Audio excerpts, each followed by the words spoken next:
Today, I have a real treat for you.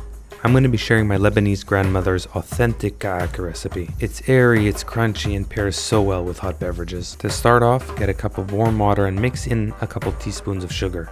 Add in a good tablespoon of instant yeast and stir it well. Now leave it on the side to start bubbling while we work on the next steps. Get a good sized bowl and add in 3 big cups of flour, followed by a few tablespoons of anise seed. The more you add of this, the more anisey smell will be. Next comes a classic Arab ingredient, mahleb. This is basically a spice made from cherry stones and an essential in Lebanese Kaak. And a few teaspoons of salt just to taste, mix it all together and top it off with 3/4 cups of oil. Finally, add in your yeast water and start mixing it really well until you're at the point like, meh, I can't handle this. Get it? Hand? Okay, never mind. Alright, now flour your table and start kneading the dough. Now if it's a bit too dry, add in a couple drops of water. Don't be scared and go back to kneading. Bam, bam, bam. There we go. A little bit more. Chook, chook, chook. Alrighty, there we go. Beating the heck out of it. Kneading the heck out of it. Once you press on it, it should bounce right back. That's good to go. Lightly oil the bowl, rub it all around, get your dough in, cover it with a damp towel. Now leave it on the side to double in size, about 45 minutes to an hour. Now while we wait, make sure to clean your work area. And when done with that, go ahead and give us a thumbs up and support us by hitting that subscribe button. Whoa, look at that doubling. Now start pinching off pieces of the dough, cutting it into smaller portions, and start rolling it either in your hands or on the bench to form rings.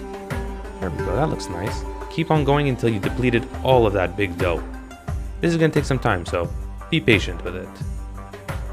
Alright, seems like we're done. Get some egg wash and some sesame seeds, dip it in the egg, now into the sesame seeds until it has that delicious, cool sesame look. Keep on going one by one, put them back in his place. Alright, now that's what I'm talking about. That looks almost ready to cook, but we're going to cover it with saran wrap and let it double in size.